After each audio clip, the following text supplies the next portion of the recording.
Innerhalb von 10 Minuten sind da 5 bis 10 nackte Leute im Kreis gesprungen und wir wussten selbst nicht, was uns passiert. Ich bin Sebastian, wir kommen aus Ahorn, aus der Band Undying Lust for Cadaverous Molestation, in Facebook oder allgemein wahrscheinlich besser bekannt als ULCM. Ausgesprochen Undying Lust for Cadaverous Molestation, etwas länger und komplizierter. Sehr gut. Ja. Dann greifst du mir auch gleich die erste Frage zu, nämlich zum Namen. Ich war nämlich sehr neugierig. Ja, das ist gar kein Thema. Ja, der Name, da wurde mir auch schon öfters gefragt, wie wir zu dem Namen kommen. Ist ganz einfach. Wer die Band Regurgitate kennt, der kennt auch das Album Sickening Bliss, hoffentlich. Und da Lied Nummer 16, Undying Lust for Cadaverous Molestation. Damals von den 3 Gründungsmitgliedern der Band. Wir haben jetzt mittlerweile ein bisschen durchgewechselt. War das so ziemlich eines der Lieblingslieder. Dann haben wir gesagt, gut, passt zum Genre, nehmen wir, kompliziert, passt auch. Jetzt musst du für mich Trottel mal erklären, was ist das für eine Band? Ich kenne die nämlich gar nicht. Für die, die es gar nicht kennen, also wir sind eine typische ländliche Band, die früh zum Metal und Gore-Grind gefunden hat und sind dem auch treu geblieben, dem Groovy Gore-Grind, so im Stile von, ja, bestes Beispiel wahrscheinlich CBT, allseits bekannte Cock and Ball Torture. Ja. Ich bin nicht der Grindcore, es tut mir leid, Ja, kenne ich auch. Das ist eine Katastrophe. Also, es ist und bleibt halt eine Underground-Szene, auch im Metal-Bereich. Ja. Aber was würdest du sagen, ich schreibe es mal auf meine Notizen, Grindcore, Underground-Szene, wie definierst du die Szene an sich, Grindcore? Was ist für dich Grindcore?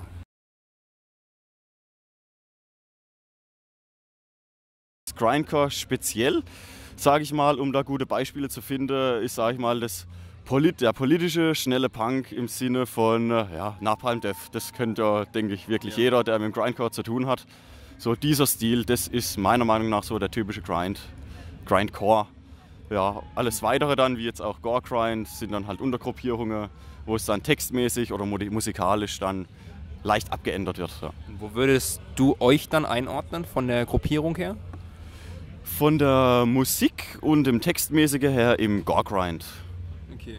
Und wenn jetzt jemand kommt, der zum Beispiel gar keine Ahnung von euch hat, noch von Grindcore, und der sieht es euch jetzt, sagt, ey, geiler Name, hey, so ein Wahnsinnsding, da will ich unbedingt mal hin. Was kann er von euren Shows erwarten? Ja, auf jeden Fall viel Spaß. Also wir sind jetzt nicht die ernste Leute, die irgendwelche Bühnenshows einprogrammieren und einstudieren und dann abspielen, sondern wir machen relativ viel spontan. Auch die Setlist wird auch live gern mal umgeschmissen. Wir spielen unsere Musik. Wenn die Fans und die Leute vor der Bühne Spaß haben, haben wir auch Spaß und das ist so das Wichtigste, das für uns zählt. Also wer kommt mit Spaß auf groovy Musik und verzerrte Stimme, der ist bei uns immer richtig. Das ist geil. Und wenn du jetzt mal zurückblickst, wenn du sagst hier auch Live-Shows und ihr macht euch keinen Plan mit der ganzen Geschichte. Was war so die geilste Show, das geilste Erlebnis, wo du so spontan dir in den Kopf kommt? Es ist schwierig, aber ein Highlight natürlich Obscene Extreme, ganz klar, weil allein der Name, wenn man da spielen darf, ich glaube, da fühlt sich jede Band geehrt. Und sonst natürlich jede Clubshow, weil man weiß eigentlich wirklich nie, was einen erwartet. Wir haben zum Beispiel auch mal in Prag zusammen mit Urtikaria Anal, das war letztes Jahr im Juni, da sind wir auch nach Prag gefahren, freitags. Ja, war für uns so der Tag vor in Slowakei dem Flash Party Open Air. Quasi so die Show, damit man nicht zu viel Minus macht, sondern auf die Spritkosten wieder rauskommt. Und es war eine atemberaubende Show. Innerhalb von 10 Minuten sind da 5 bis 10 nackte Leute im Kreis gesprungen und wir wussten selbst nicht, was uns passiert. Also das Unerwartete, wenn die Leute wirklich mordsmäßig Spaß haben, das ist immer so das Highlight eigentlich. Also ausziehen und mitmachen. Genau, richtig. Kann man das bei euren Shows erwarten? Ist des Öfteres schon passiert, also ist kein Standard, aber wird natürlich gern gesehen, ja. Das hören die Ladies da draußen jetzt sehr gerne, ja. Ja, klar. Sehr geil. Das erste Mal auf der Grabbernacht? Das zweite Mal, aber das erste Mal hier in dieser Location. Wir haben vor 2 Jahren schon mal auf der Grabbernacht gespielt, 2014, das war damals am 1. Mai. War dann auch der zweite Tag, da hat es dann mittags stattgefunden. Da hatten wir um 16 Uhr unseren Slot und das war auch so eine Show, an der wir gedacht haben, gut, wir spielen ganz gemütlich, ein paar Betrunkene, Partylöwen sind noch da und schwuppdiwupp waren gleich wieder ein paar Nackte da gestanden. Also es sind, wie gesagt, die unerwarteten Momente, die hängen bleiben. Vielleicht liegt das auch an euch, ich weiß es nicht. Vielleicht finde ich euch so geil, also gleich mal ein BH fliegt. Sind das dann Damen oder Männer, die da nackt stehen? Das sind die Männer. Scheiße. Also, erwarte heute nicht zu viel. Okay, Mann hey. Also ich packe meine Kamera jetzt wieder ein, ich fahre jetzt nach Hause direkt instant. Das ist ja gut, es gibt ja auch im Porno-Genre das eine oder andere, die da drauf stehen. Also. Ja, okay, allerdings mal, ja. Da hast hast du allerdings recht. Und wie findest du die Grabernacht? Geil, immer wieder. Also auch jetzt dieses Mal, wir sind zum ersten Mal hier in dieser Location. Das hat ja das erste Mal hier stattgefunden. Und auch als wir hier waren, schon allein die Location, gemütlicher, kleiner, abgeschotteter Zeltplatz, hier Beachvolleyball, Grillstelle, also super. Die Größe von der Location top, absolut perfekt. Wie siehst du allgemein, das Ganze ist ja mehr ein Underground-Festival. Ja. Es ist zwar, ich finde, schon für die Größe schon relativ groß geworden im Underground, ja. Aber es zählt noch als Underground. Grindcore selber ist ja auch Underground mehr. Wie stehst du zur Underground-Szene? Ich bin da offen für alles. Also selbst wenn uns jetzt einer anschreibt, er organisiert ein Underground-Fest und für ihn ist das eine Show vor 20, 30 Leute, ist super, gar kein Thema. Was wichtig ist, ist Stimmung und Spaß. Wenn jeder, der hier dabei ist, einen Spaß hat, dann ist das super. Besser auf einem größeren oder von mir aus kommerziellen oder Mainstream-Fest, wo die Location zur Hälfte leer ist und jeder steht nur da. Da lieber die kleinen Shows, volle Clubs, dafür 100 bis 200 Leute und Stimmung und Spaß. Ja. Viel wichtiger. Finde ich gut. Geht man, denke ich, auch mit einem viel besseren Gefühl dann von der Bühne und auch wieder unter die Leute, wenn da viel mehr Stimmung war. Ja, eigentlich als Band so ein Bühnenritual, bevor du auf die Bühne gehst, gibt's da was bei euch? Nö, eigentlich gar nicht. Blase entlernen los. Weiß man sich dann ausziehen muss, spontan. ja, genau. Sehr gut, sehr gut. Wie lange gibt's euch eigentlich schon? Also wir hatten vorher eine Coverband, in der hatten wir uns dann so langsam abgeschottet, 2007, weil wir keinen Bock mehr auf so Standard Death Metal hatten zu covern. War eine Coverband. Und da haben wir 2007 dann auch bei uns im örtlichen Jugendraum, also Jukutz, beschlossen, wir gründen eine neue Band und es soll auf jeden Fall im Gore-Grind sein, weil jeder von uns liebt es, seit wir kleine Schüler sind, also mit 14 bis 16 ging es da los. Und ja, dann haben wir 2007 gegründet, fingen zuerst an mit Songwriting. Meistens läuft das bei uns über Guitar Pro, also am Computer, da ist es am einfachsten. Und so ab 2008 haben wir uns dann vermehrt zusammengesetzt, immer wieder geprobt und da dann auch unsere erste Demo aufgenommen. Also kann man effektiv sagen, seit 2008 gibt es die Live- und Proberaumerfahrung dann. Ja. Das heißt, bei euch kann man vom Songs her schnelle Gitarren, harte Growls und ziemlich fette Drums erwarten? Ja, halt alles so im Bulldozing-Stil. So teils schnell, teils geblastet, teils ufta. Hauptsache der Groove stimmt. Ja. Und es wumst. Kombination macht's, ja. Sehr geil. Aber am Wumms natürlich macht viel der Sound aus, wo man dann auch wieder sagen muss, gerade bei den kleineren Clubs hat man die Chance am besten, dass der Magen gut durchgeblasen wird, dass die Bass ordentlich wummert. Ja. Das liebe ich am meisten, auf das kommt es eigentlich an. Ein guter Schlagzeugsound ist die halbe Miete. Ja.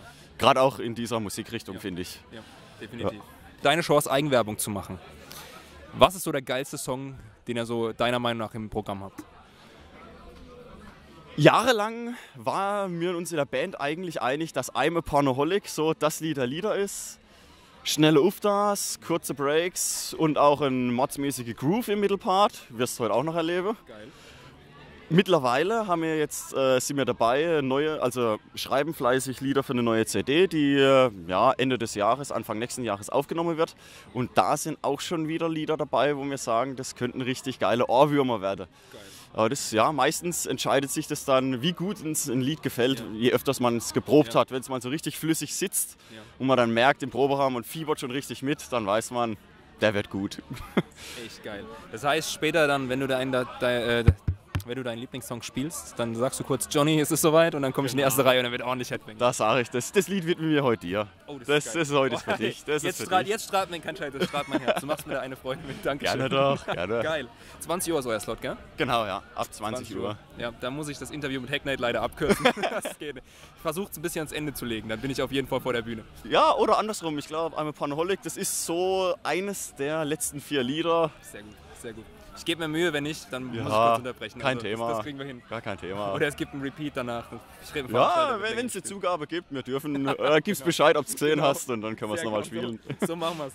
Genau so machen wir es. Erinnerst du dich eigentlich noch an deinen ersten Gig? Ja, an den kann ich auch noch erinnern. Der war, also mit ULCM war der auch 2009. Da hat ein bekannter Veranstalter, hat immer wieder so Underground, auch Black Metal und ja, Grindcore, Gore-Grind-Shows gemacht. Und ja, das war ein richtig gemütlicher Gig in einer Kneipe. War so Platz vor der Bühne, sage ich mal, für so 10, 11 Leute. Viel mehr hat er keinen Platz gefunden. Aber die Stimmung war mordsmäßig gut und damit kann man sagen, hat alles wirklich angefangen. Ja. Geil. Der Durchbruch selbst kam dann, ich glaube 2010 oder 11, vielleicht sogar 12, auf dem East Frisian Gorefest. Da hatte Gonorrhea Pussy ihren Final Gig und das war ein reines Gore-Grind-Fest, 6, 7 Bands. Gibt es mittlerweile leider nicht mehr, weil die Location sich nicht mehr bereit erklärt für die Shows. Und das war so auch der Auftritt, der uns allen im Kopf in der Erinnerung bleiben wird als der Durchbruch. Ja, mit dem hat wirklich alles angefangen dann. Geil. Aber du hast ja gerade einen interessanten Punkt angebracht. Die Locations geben den Platz nicht mehr frei. Das ist ein generelles Problem, oder? Dass es immer weniger Clubs gibt, gerade auch wenn du in so einem Underground-Stil unterwegs bist, wo du Auftrittsmöglichkeiten einfach findest, oder? Ja, also ich selbst muss sagen, ich bin jetzt in der Veranstaltung nicht so tätig, aber wenn ich als immer rumfrage, gerade Befreundete, wo viel organisieren, wo man mithilft oder Tipps gibt, die sagen auch oft, gerade die Jugendzentren, die informieren sich natürlich auch vorher, bevor sie da fest zusagen. Und ja, wenn dann so ein Bandname wie jetzt ULCM, wenn sie es sich übersetzen können, oder wenn irgendwas mit Rape, Clit, Kill oder so vorkommt, dann, naja, ziehen die schon mal eher schnell die Handbremse. Und dann sagen die auch öfters mal, ohne zu wissen, naja, in dem Genre sind es eigentlich die nette Leute, die nur Spaß haben wollen und wenig Sauerei machen im Endeffekt auch, außer vielleicht Konfetti oder sowas. Da sind die dann schon voreingenommen und sagen halt, nee, tut uns leid, in dem Genre lieber nicht. Ja. Schade eigentlich. Ja, ist richtig, da gibst du recht. Weil da gibt es ja wirklich andere Szene, sage ich mal auch, bekanntere Szene, wo das anders läuft. Ja, ich meine, da musst ja nur, ich meine, wenn du die falschen Leute auf einem Popfestival hast, die machen genauso Sauerei. Richtig, genau, das ist es. Also ich denke, in jeder Szene gibt es die Assis im Endeffekt. Richtig. Von dem her, von vornherein da halt Nein zu sagen, ist natürlich ärgerlich. Aber klar, man kann es niemandem verübeln. Wenn sie sagen Nein, sagen sie Nein. Man kann nichts erzwingen. Ja. Ich weiß nicht, ob du das mitgekriegt hast, das ist schon ein bisschen länger her. Es gab ja mal von Jan Delay die Aktion, dass er ein Wackenlied geschrieben hat. Also ich meine, ist jetzt ein bisschen über das Szene raus. Mal. Ja, und da gibt es ein sehr schönes Interview mit ihm, wo er auch sagt, also er war ganz erstaunt, wie lieb doch die Metal-Szene eigentlich ist und wie nett die Leute sind. Also, ja klar, deswegen. Man muss sich eigentlich selbst ein Bild davon machen. Erzählen kann man viel, deswegen. Es ist da schwierig zu sagen, ja, alle ganz nett, alle ganz lieb, gib uns doch die Show. Ja. Und dann schauen sie auf YouTube, finden die Leute, wie sie im Kreis rennen, ihren Spaß haben, die Nackte und denken sich, oh Gott, in unserem Jukuts, genau. was kriegen wir da nur so für ein Feedback von der anderen Veranstaltungen und so. Ich denke schon, dass das da ein bisschen eine Rolle spielt, aber klar, wie gesagt, wenn man nicht voreingenommen ist, dann dürfte es eigentlich kein Problem sein. Mal einen ganz krassen Themawechsel. Wenn du ein Tier sein könntest, welches Tier wärst du denn? Katze oder Hund, den ganzen Tag draußen. Natürlich kommt es auch immer auf den Besitzer an, klar. Ganze Tag draußen, ja, immer nackt, kann sich die Eier lecken. Nee, aber ist immer in der frischen Luft. Wenn man Hunger hat, kommt man mal wieder vorbei. Wenn man Bock auf Kuscheln hat, dann kommt man vorbei. Wenn man keinen Bock hat, Kralle ausfahren und abhauen. Ja. Sehr gute Entscheidung, ja, das ist eine sehr gute Wahl. Euch gibt es ja jetzt auch schon eine ganze Weile. Also so ein biggest Fail, der dir so im Kopf geblieben ist in der ganzen Bandgeschichte, was mal richtig schief gelaufen ist? Nee, eigentlich nicht. Oh yeah. Ja, Werbung. Do you want to make some advertisement for YouTube? Not too close to the camera, it's focused. Wait a minute, listen to me. It's in years, Uti Kranja. I will become rich now. Thanks. Ja, keine Fails, das ist doch schon mal ein ganz guter Ansatz. Ja, nee, also eigentlich lief alles soweit immer ganz gut. Das Einzige, wo ich persönlich jetzt unzufrieden war, das war bei unserer Split-CD der Sound. Ja. Da wurden wir ein bisschen gefoppt von unserem Soundmann. Ja. Aber ansonsten, wenn man sonst als Resonanz hört, ich frage auch immer danach bei den Leuten, wenn sie bei uns was bestellt haben, nach 1-2 Wochen, ob sie schon reingehört haben, wie sie den Sound finden, kann man was verbessern, immer so ein bisschen Feedback holen. Die meisten haben trotzdem gesagt, ist geil und sonst was, von dem her. Aber da muss ich dir jetzt ganz kurz unterbrechen, das finde ich Wahnsinn. Weil ich meine, ihr seid jetzt, was seid ihr, 3000 Likes auf Facebook ungefähr? Ihr seid jetzt also. Ja, so, ja, ich würde euch nicht mehr als kleine Band definieren. Und ihr macht euch noch die Mühe, Leute anzuschreiben, zu sagen, ey, gefällt dir die CD? Ja klar, ich meine, es ist wie gesagt, das Genre ist ja sowieso nicht dazu da, um Fame zu werden, Geld zu verdienen und Stars zu sein, sondern es ist ja alles, sag ich mal, auf Freundschaftsbasis. Wie gesagt, also es ist jetzt das Kleinste, so wie hier, der Shermar, der hierher kommt und Werbung macht. Wir hatten mit übrigens von Brutal Sphincter, hatten wir mal eine Minitour gemacht, Amsterdam und 2 Shows in Deutschland und man ist Freunde, man trifft sich so und so ist es auch mit den anderen Leuten. Ja. Also wenn mich jetzt jemand anschreibt, wie auch auf der Show in Prag mit der Lauter Nackten, wo ich erzählt habe, da spricht mich einer an, ja, kann ich das und das Merch mitbringen? Klar, gar kein Thema, dann wird es extra eingepackt und danach fragt man ihn, ja, will er es wirklich haben, will er es anprobieren, ist alles gar kein Thema. Und natürlich, Feedback ist, denke ich, immer das Wichtigste für eine Band, weil ich denke, es ist blöd, nach dem Motto, hier, kauf, nimm, dass wir das Geld haben und danach denkt er sich, scheiße, lieber doch nicht und kauft es nimmer, die nächste. Da lieber alles gut gemacht, nachgefragt, ob es ihm passt. Wenn nicht, zur Not auch, wenn das Shirt nicht passt, Geld zurückerstattet, T-Shirt zurück, solche Aktionen. Weil wenn die Leute zufrieden sind, das ist das Wichtigste. Das finde ich geil aus. So wie jetzt auch mit dir. Wir treffen uns jetzt hier und wenn man sich sonst wo sieht, trinkt man wieder ein Bier zusammen und labert. In der Szene. Ich meine, sonst hast du gar keine Chance. Das ist ja das. Deswegen so Abhebe in dem Genre ist halt meiner Meinung nach einfach nicht drin. Deswegen versucht man es gar nicht. Man bleibt auf einem freundschaftlichen Niveau, auf der Basis und dann läuft es doch gut. Finde ich eine super Aussage. Deswegen, und so sehen wir es halt auch jetzt wie hier. Wir spielen für die Spritkosten, dann sind wir nicht im Minus. Die Veranstalter haben eigentlich so das Billigste, was sie von der Band eigentlich erwarten können. Und passt, reicht uns. Das ist gut, finde ich cool. Wenn wir ein bisschen Merch verkaufen, haben wir da unseren Plus und das reicht locker. Das finde ich super aus. Weil wir machen ja keine Musik, um davon zu leben. Es ist der Spaß. Richtig. Ja. Geil. Und ich denke, wenn das jeder so macht oder machen würde, dann ist das doch eine coole Szene. Ja. Ich finde, das vergessen viele ganz schnell. Das denke ich auch. Da geht es viel dann ums Geld und schnell berühmt werden. Aber wie gesagt, also falsches Genre. Ja, okay, das ist vielleicht auch, ein Ansatz, richtig. Nee, finde ich cool. Ich meine, klar, es gibt die großen Bands, jetzt gerade Gutterlachs, Chick Eye, die Größen, die gibt es natürlich, aber die haben sich halt jahrelang erarbeitet. Und ich denke, da ist man mittlerweile auch in der Zeit zu spät dran. Das läuft nicht mehr. Die Gründer, die gibt es schon. Die meisten haben ja schon wieder aufgehört. Und den Status zu erreichen, man kann es versuchen, aber bringt nichts. Man soll sein Ding durchziehen, seine Musik machen und das Beste draus machen, fertig. Das ist eine super Aussage. Das ist eigentlich das Beste. Ja. Jetzt habe ich zum Abschluss noch eine einzige Frage an dich. Ich stelle relativ viele Fragen und ich weiß, bei vielen Bands, viel wird auch schon mal gefragt, deswegen habe ich mir irgendwann überlegt, gibt es eine Frage, die du immer mal beantworten wolltest, wo du gesagt hast, hey, die hätte mal einer im Interview stellen wollen. Hast du irgendwas? Da das jetzt mein erstes Interview war, eigentlich nicht. Okay guys, I hope you enjoyed this video, and if so, feel free to share it, that would be pretty awesome, because it supports me a lot.